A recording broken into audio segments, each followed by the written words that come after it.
Welcome back. You're still watching Stockwatch with me, Zinati Guma, and joining me to take your stock-related questions tonight are Jean Pierre Verster from Protea Capital Management and Nader from Benguela Global Fund Managers. Please be sure to send your questions on email at stockwatch@bdtv.co.za or via SMS on 41392 or on X using the hashtag Stockwatch. Thank you so much for your time, gents. Since it seems that sentiment is largely being led by Nvidia every single day. Let me start off with a question that came in today. So it says, is the negative movement in Nvidia dragging the whole of the US semiconductors down? Well, it's up today.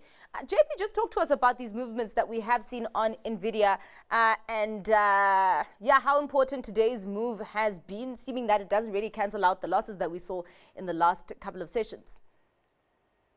Yes, Zanati. Well, it briefly was the most valuable company in the world last week. It has enormous trading activity, both in the share and derivatives that reference the share, specifically options, including 0 days to expiry options. So options that are only valid for the day you buy them, they expire at the end of that day. And the moment you have this frenzy in activity, it indicates normally that there's froth in the market. There's a lot of retail participation, and you get big moves up and down. And big moves in a big share means a lot of value being created and lost. So yesterday it dropped, and in the previous few trading days, the previous 2 or 3 trading days, it dropped by over $400 billion in value, which was the biggest 3-day drop in value of any company ever. But as you say, today it's up again. So while the retail investors and other speculators are trading this share so ferociously, I would be watching on the sidelines. I've got my popcorn. We've got a small short in Nvidia we've had for the last few months because of this activity. In the short term, it might go higher, but we think if you look 5 years from now, when all the hyperscalers have bought their chips and built out their AI offerings, will there really be the same demand for Nvidia's chips like there is today? We think the answer to that is no. And therefore, while there's a lot of excitement today, we're a bit more cautious, taking a longer term view on Nvidia. Yeah, I can't imagine what it's like being able to lose $400 billion in a few trading sessions. Grant, over to you. And really an important one here, is this kind of sentiment, particularly the negative sentiment that we did see previously, did that drag the whole of the semiconductors down? What do you make of the relationship between Nvidia and the other semiconductor companies? Hi, Zanati. So certainly Nvidia is the poster child at the moment for AI, for the semiconductors, for this exciting new play, this transformation that's happening.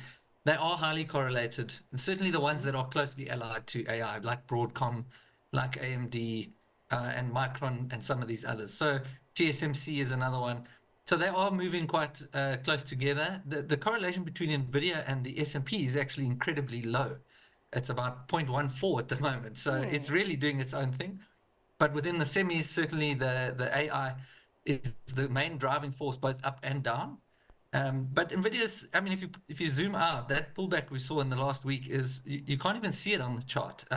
In the context of the move it's had, it's nothing. It shouldn't even, almost doesn't warrant talking about, in my opinion. But I certainly think it's highly volatile. It's certainly going to provide you with a few gray hairs if you're going to be playing this game in the stock. So be prepared for volatility where there's, as JP said, there's so much interest, and particularly the retail interest, which are notoriously fickle. The moment sentiment sours, they'll jump ship the moment, and so one needs to be a little careful about playing this one. We are underweight at this point in time. I do think there's a lot of froth and hype. However, I do think there's deep fundamentals in the broad story that's playing out. But when there's a lot of expectation around the shares, we've seen with this, your risk of sharp pullbacks actually continues to increase with every day. I mean, I think it's up 170% this year, if I'm not mistaken. So it's quite a phenomenal story, and you need to be a little bit careful with it. Interesting, Grant. You saying that you are underweight and JP says there's a short on it. Yeah, we'll see what happens, I guess, in the next few weeks. It hasn't been easy so far. Let's just put it that way. Yeah. Indeed. Let's come back home and take a look at the JSE telcos.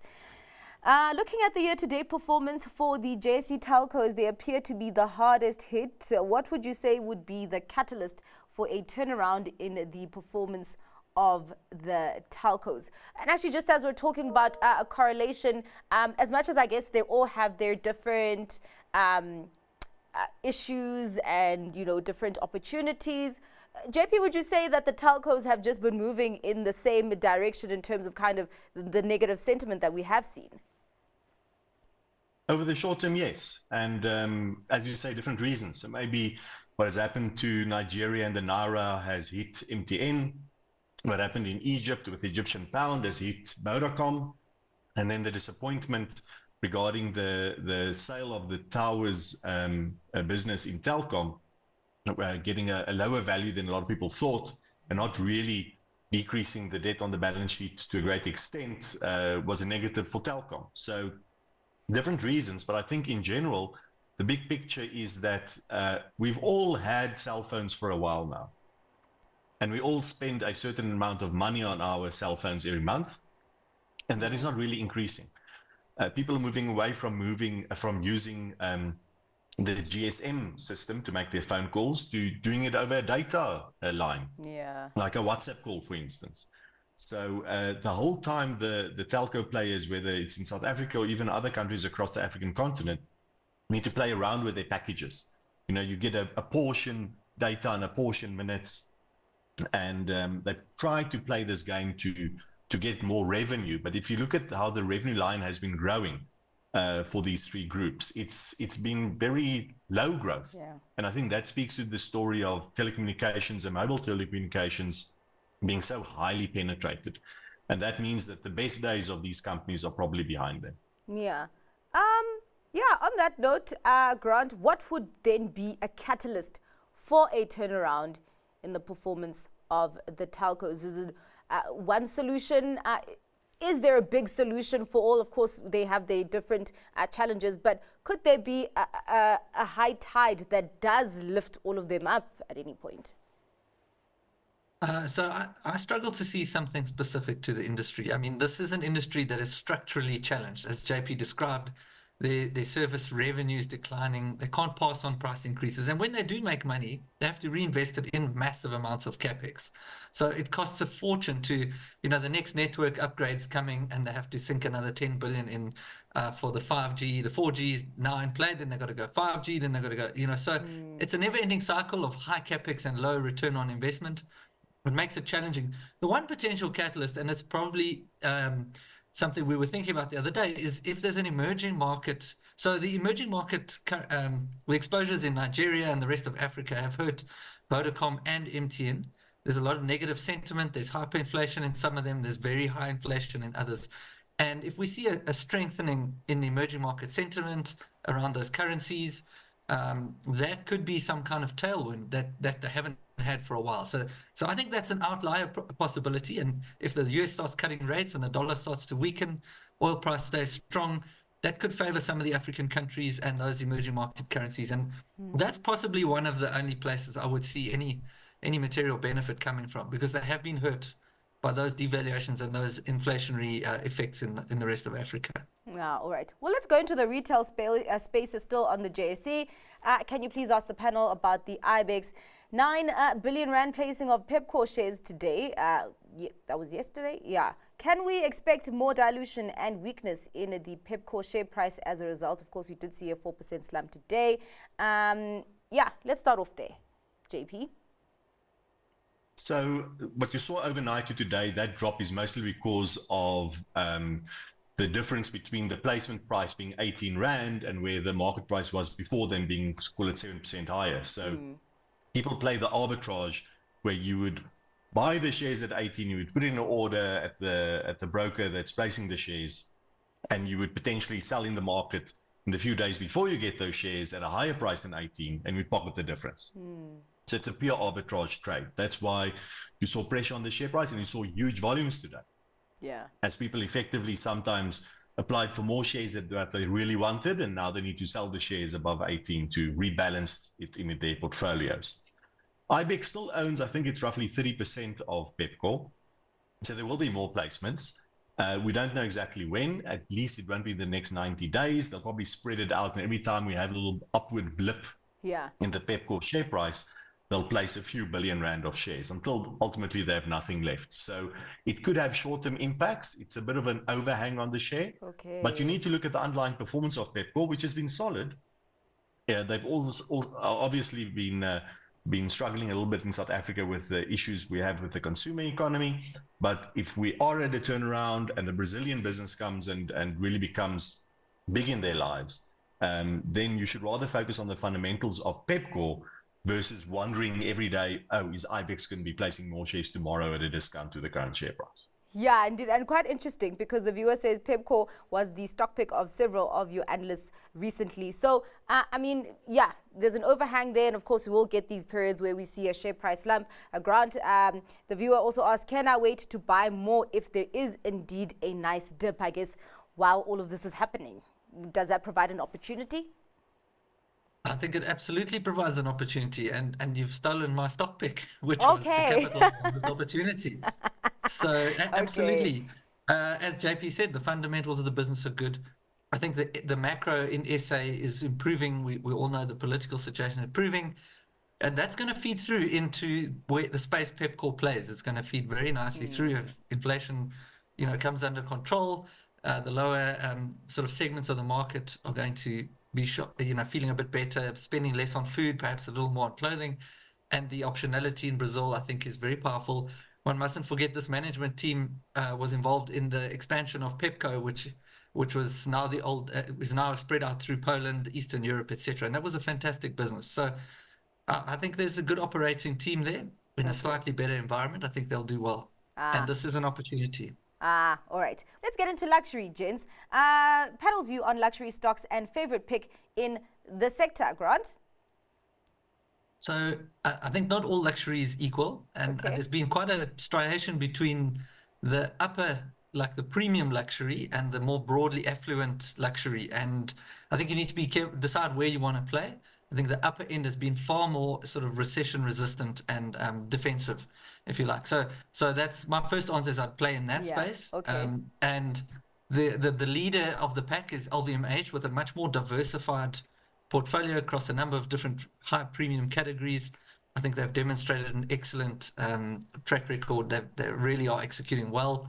And so I think they've had a decent pullback too. So I think if you're willing to just not try and time the cycle and just invest and hold it for a longer term, it's a high quality business. I think you could do a lot worse than buying LVMH. What about closer to home, Richmond, JP?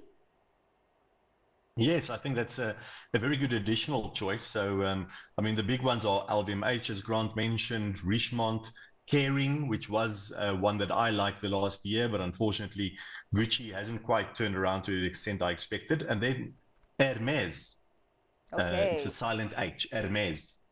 They make the Birkin bag. And I would say of all the luxury goods businesses, in my opinion, they're the best quality. I mean, it's ridiculous what you need to do before they allow you to buy their products. And anyone who's got a lot of money being told, no, sorry, you can't buy this handbag, really wants to buy that handbag. So depending on price, I might look at Hermes as well. But LVMH, Richmond, Hermes, and I would say Kering as a fourth one. I think for the long term, those are very good shares to invest in. I'm just sticking to Richmond because there's also a question on what is responsible for the weakness that we have seen in Richmond. That's actually not one that I have been. Yeah, there's a little bit of weakness. Was there any specific reason, JP, for the weakness that we did see before this bounce back, this recent bounce back? There has been general weakness in luxury more globally in the whole sector because of a slowdown in China, and people thought that there might be a bit of a bounce in China, and it hasn't happened. And as I mentioned, some brands have done worse than others, like Gucci has done worse. Cartier, as part of the Richmond group, has done better than some of their competitors. So yes, some weakness. We must also remember, if you look at the rand price, that the currency plays a part. Yeah. So the Swiss franc price of Richmond hasn't really dropped that much, while the rand price has, to a large extent, because of the strengthening of the rand against the Swiss franc. There's also a question on Naspers, Grant. Reason for weakness and fluctuation in price with Naspers. Hasn't been that bad with Naspers. No, I mean, yesterday it was pretty strong, and today it's sort of gave back those gains. There was a lot of rebalancing that took place on Friday, global index rebalancing. I think like 58 billion went through our market, and I think there's a lot of that still washing through the system. I don't think there's anything untoward at all. I think the update was solid from Prosus, which is ultimately, 10 cent is where the value is derived on these companies, and the secondary parts of those businesses are actually starting to do well. They're better, they turn cash flow positive, and they're doing better than they've done in ever, actually. So I think the story is good. I think if you see weakness in Naspers, you can use it as an opportunity. The discount still remains significant. I think it's 35 to 37%. Yeah. If you add on a look-through basis. So yeah, I don't see anything untoward in the volatility. See it as an opportunity. All right. JP, there's been a viewer that's been desperate to ask you this question. Your thoughts on Novo Nordisk and Eli Lilly. I did see today an announcement by Novo Nordisk saying that Wegovy has now been approved in China. I think the last time, if I remember correctly, you liked those stocks. Are you still there?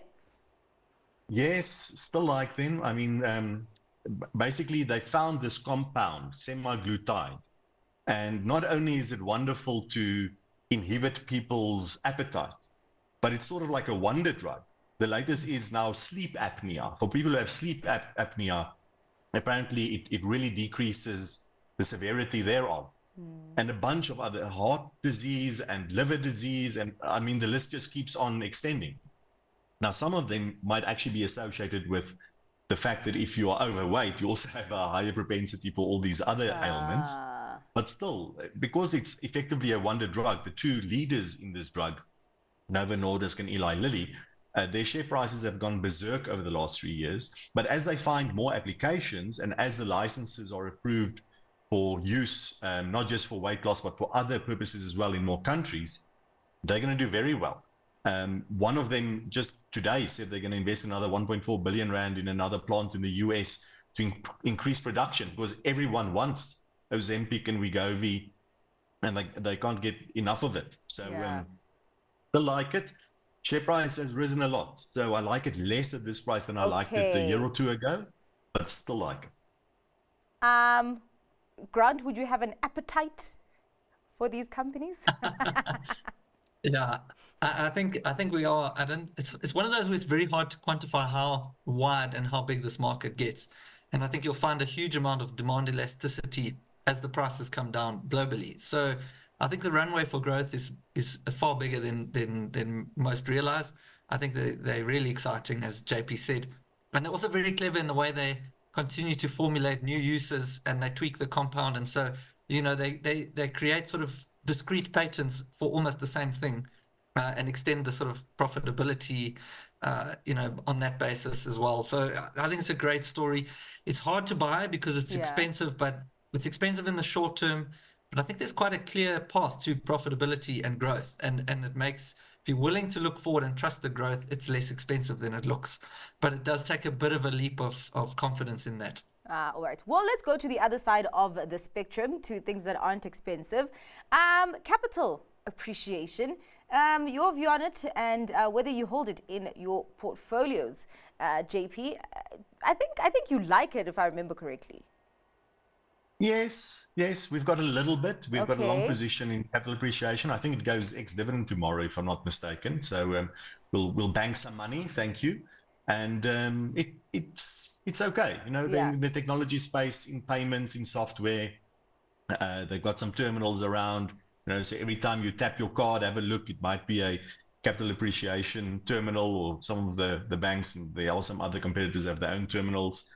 They've got a lot of cash on the balance sheet. They're always looking for more acquisitions, and then they've got this fight going on with Facebook or WhatsApp. And if they win it, there might be some money that they get back from a claim of a company that's currently in business rescue that they own. So some interesting options, an interesting collection of underlying businesses.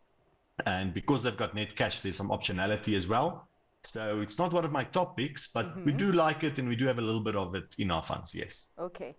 Grant, do you happen to have an appreciation for capital appreciation or not?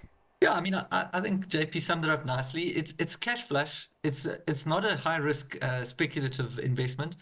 I think they're playing in a very competitive space in the fintech space, but they seem to be navigating well. Yeah. I like the software piece of that business.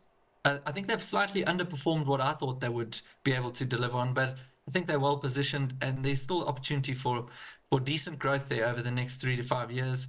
I don't hold it. I just put that out on the table as well. But I do think it's an interesting, fairly inexpensive, cash flush little business. You could probably hold it comfortably without too much concern. All right. Well, somebody wants us to circle back to AI. For someone who's missed the Nvidia rally, well, firstly, JP, so would you say that if you are not in Nvidia right now, you have missed it all?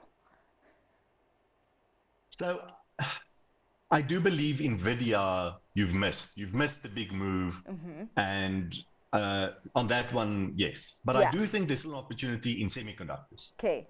So we do own shares in ASML, in KLA, in Tokyo Electron. So there's a few other opportunities, even in Texas Instruments, for instance, which is analog chips. Right. So there's definitely opportunity, but I think Nvidia is probably one you probably missed if you're only thinking about it now. Okay, glad you went there, because that was actually the question, the best way to jump into the AI train if you have missed that Nvidia train. Other spaces in AI in terms of data centers, that are still offering value. Grant, where would you be looking there? Yeah, I agree. I mean, there are actually other opportunities. One thing the market has always does, it always gives you a chance. So if you've missed Nvidia, be patient. You'll probably get a chance somewhere along the way.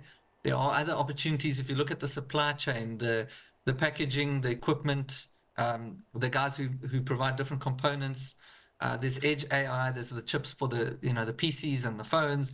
Nvidia is just the one piece of, it's a big piece, make no mistake.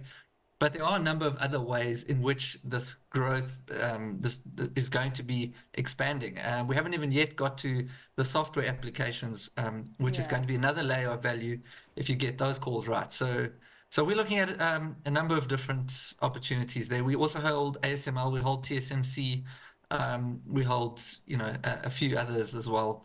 There's probably a few places you can look outside of Nvidia. All right. Just lastly, before we go to your stock picks, Orion Minerals called for a trading halt in light of the announcement of a capital raise. I'd like your opinion on them. To my knowledge, they will have paid off any debt raised to construct the mines in 1.5 years. Is this one that you are looking at any point, JP? I don't invest in exploration businesses. Much too early for me. I wait till companies generate cash, and then I can consider their financials. Before that, for me, it's too speculative. Yeah. On your side, Grant? Same. Nah. That doesn't fit the quality we're looking for. All right. Well, something that does fit the quality that you are looking for, you did say Pepkor. Your stock pick, anything to add there? I guess I did sum it up earlier. I think it's still trading at a reasonably good valuation, and I think there's a potential uplift across the entire retail discretionary space. And I think the Brazil story is still very early days. It's still quite small in their lives, but they've got quite big expansion plans, quite a big roadmap, and a significant opportunity there as well, which over the longer term could provide a nice little kicker as well. All right. So in addition to what I said earlier, I like the opportunity now. All right. JP, what is floating your boat today? My boat is being floated by a company that's listed in Switzerland. It's called Swissquote, and it's the leading online trading platform in Switzerland. They've been so successful in Switzerland, they've actually branched out to other countries as well. Even some South Africans, as far as I know, use Swissquote. And it's not just for trading shares, it's also a bank. So you can have a proper full transactional banking account. It's also used by a lot of financial advisors to manage their clients' finances and moving money around between cash and shares. And they also offer funds. So you can invest in funds also around the world. And I picked it up because we had some investors that invested into our Protea International Fund through Swissquote. So that's how I heard about it, looked at it, saw it's a publicly listed company. And the financials look really good. They're growing very strongly. It's a very good offering for financial advisors that take a global view. And being regulated as a Swiss bank, you can sleep well, knowing your money is safe. So my stock pick is Swissquote tonight. All right. Thank you so much for your time, James. I really, really appreciate the time and the analysis.